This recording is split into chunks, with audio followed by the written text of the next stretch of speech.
তৃণমূলের উন্নয়নের সংলাপ উপলক্ষে আরামবাগের সালেপুর ২ নম্বর অঞ্চল তৃণমূল কংগ্রেসের পক্ষ থেকে বসন্তবাটি, রাংতাখালী, শেখপুর ও আতাপুর গ্রামে পাড়ায় পাড়ায় গিয়ে এই কর্মসূচিটি করা হয়। বৃহস্পতিবার প্রথমে বসন্তবাটি শিবতলায় পুজো দিয়ে স্থানীয় আদিবাসী পাড়ায় বৈঠক করা হয়।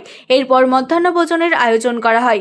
উপস্থিত ছিলেন রাজ্য তৃণমূল কংগ্রেসের সম্পাদক স্বপন নন্দী, হুগলি জেলা পরিষদের সহ সভাধিপতি কৃষ্ণচন্দ্র সাঁতরা, আরামবাগ পঞ্চায়েত সমিতি সভাপতি শিশির সরকার, পঞ্চায়েত প্রধান শেফালী সর্দার, প্রাক্তন প্রধান সঞ্জিত অধিকারী, অঞ্চল তৃণমূল কংগ্রেসের ভারপ্রাপ্ত সভাপতি বিদ্যুৎ চক্রবর্তী ছাড়াও অন্যান্য নেতাকর্মীরা।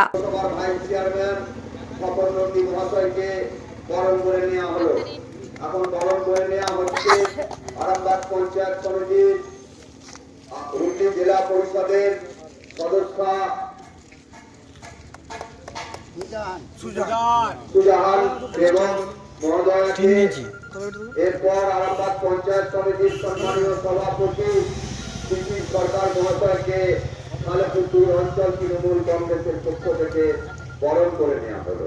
কন্যাশ্রী প্রকল্পের মাধ্যমে প্রায় ১ কোটি ছাত্রছাত্রী পড়াশোনা চালিয়ে যাচ্ছে, সুযোগ পেয়েছেন এবং নিজের ইচ্ছায় বিবাহ বিবাহিত করতে পেরেছেন। আপনারা জানেন দিদি কি বলে, কন্যা মানে মা, কারণ নারী দিদি বেশি দিদি সম্মান দিচ্ছে, সেই জন্য কন্যা মানে মা, কন্যা মানে রত্ন, কন্যা মানে লক্ষ্মী।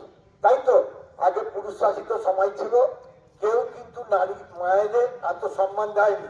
সেটা সেই রামমোহন বিদ্যাসাগর ওরা দিয়ে গেছে, তারপর কে দিচ্ছে আমাদের মানবিক মুখ্যমন্ত্রী মমতা বন্দ্যোপাধ্যায়। তাই তো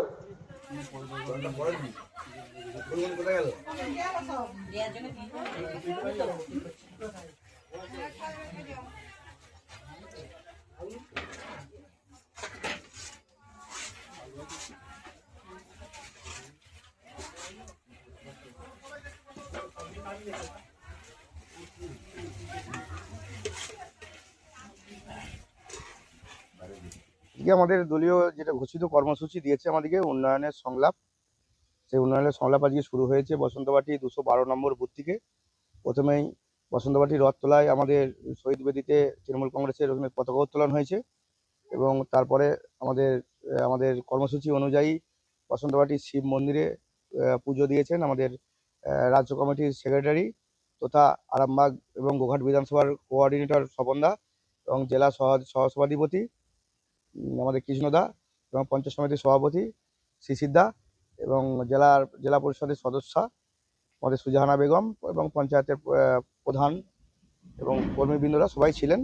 পুজো দিয়ে ওখানে শিব মন্দিরে পুজো দিয়ে ওখানেই একটি পাড়াতে, আদিবাসী পাড়াতে পাড়া বৈঠক হয়।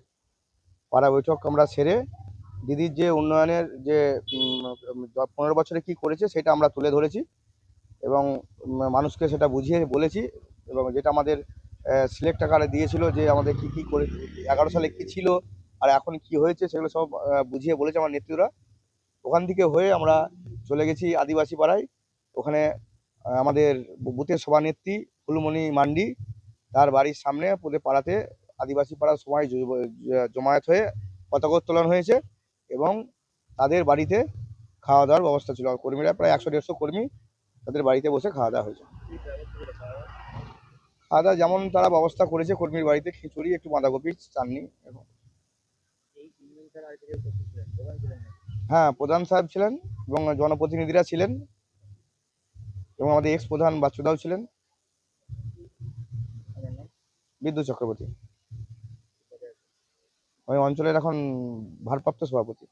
নিউনুর সোফা সেন্টার, এখানে সমস্ত রকম সোফা পাইকারি ও রিটেলে বিক্রয় করা হয়। সমস্ত সোফা নিজস্ব কারখানায় তৈরি করা হয়। প্রোপাইটার হানিফ হোসেন খাঁ ও রুহুল হোসেন খাঁ, বড়ডোঙ্গল হাটতলা সিনেমা হলের সন্নিকটে, হুগলি। যোগাযোগ 7797170093 এবং 9382003105।